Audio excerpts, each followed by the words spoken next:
welcome to the resurrection of Scarfie TV. You may remember us from 2004. If not, welcome to our revival. We aim to bring you hard-hitting campus news for students by students. My name is Anna McKechnie. And I'm Luke Curran. And together tonight we present to you Scarfie TV. On tonight's show, we bring you the buzz of Capping Week. We investigate capping show controversy. Visit your favourite lecturer. And delve into the world of politics with Political Party of the Week.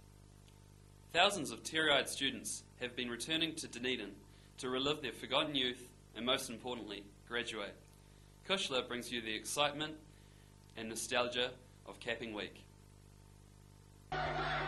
Capping Week kicked off last Saturday with first-year students parading down George Street in floats reflecting their hall's spirit.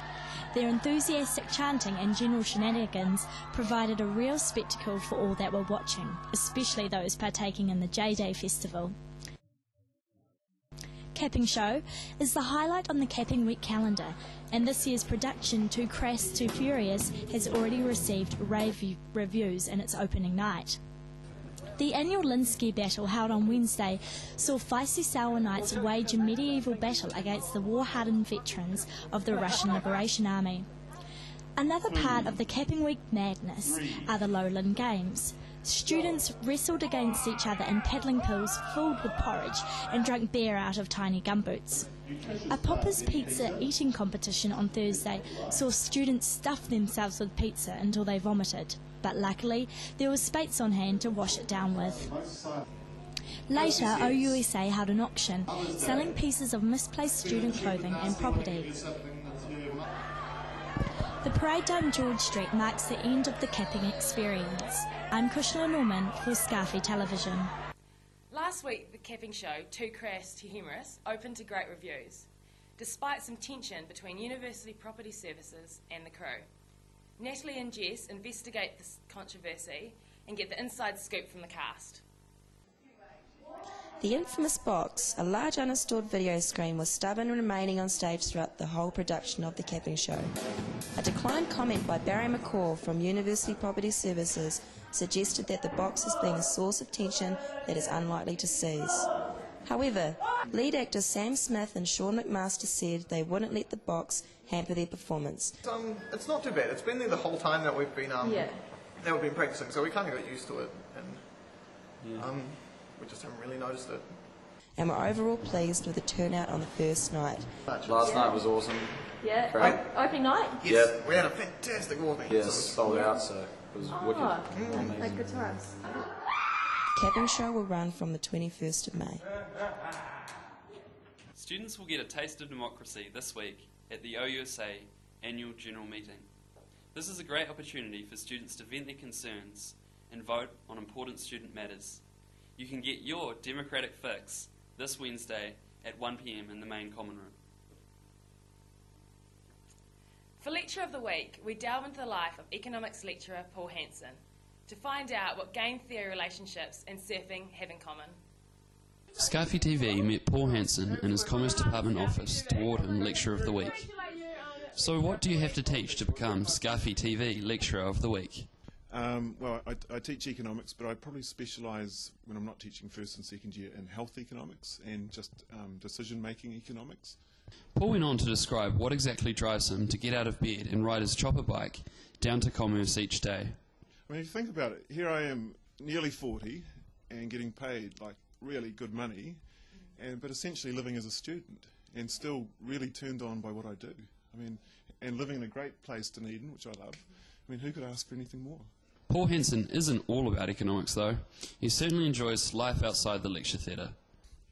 Yeah, I surf less than I used to, but I like skateboarding. There's my skateboard, and going out, and just the usual stuff, you know, just having fun, just living a great life, you know. So what can the commerce student do with the practical application of their economics degree? You can use game theory for anything that involves strategic interaction, as it's called. But when I explain this to the class, I always, say you could use this in your relationships, and I must admit I have in my own a long time ago. But you have to be really careful, because it only works if the other person is thinking along the same lines, is thinking in rational terms, is logical. Otherwise, it can end up disastrously.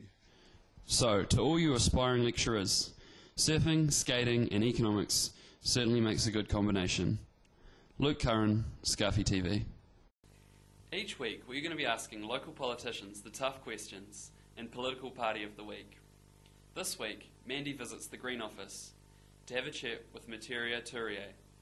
Turier is the youngest member of the Greens Party and is 6th on their list. She is also the spokesperson for many things, including tertiary education. Ture told Scarfie TV how the Green Party is active in keeping students involved with politics and giving them a voice in Parliament. We've always had a lot of students and younger people voting for us, which is always very helpful, so our policies obviously are relevant to them, and we have campus groups across the country, which helps too, and so they feed directly into the MPs. And for example, we had the Vic campus group come and meet with the MPs and talk to us about the things that we were doing, what they'd like to see happen. So we're very open to students being directly involved and directly communicating with the MPs. Student loan debt has skyrocketed to $8 million this year. A major cause for this is the high threshold eligibility for student allowances. Ture and the Greens want to see change in this area.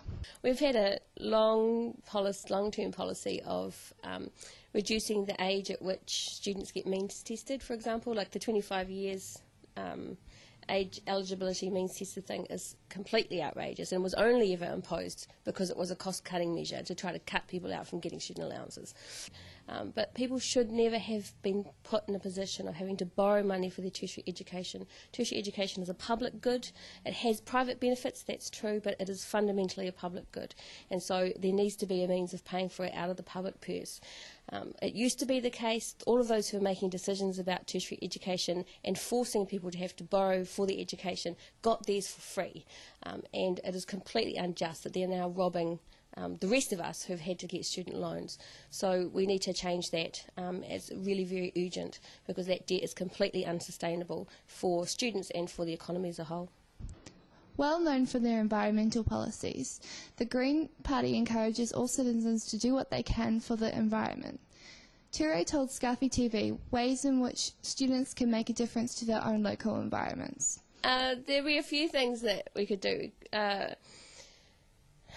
Waste issues are a really big one, and I know students get hassled about it all the time, and the council's always trying to do things about it to try to force people to behave better. But just as a matter of environmental responsibility, we have to be really conscious about our waste and what happens to it. So, you know, your basic recycling stuff, that sort of thing, is all pretty standard, and most people know about it. Mandy Doherty for Scarfie TV. We now leave you with footage from Scarfie TV of a bygone era. From all of us here at Scarfie TV, Stay Scarfie, Dunedin!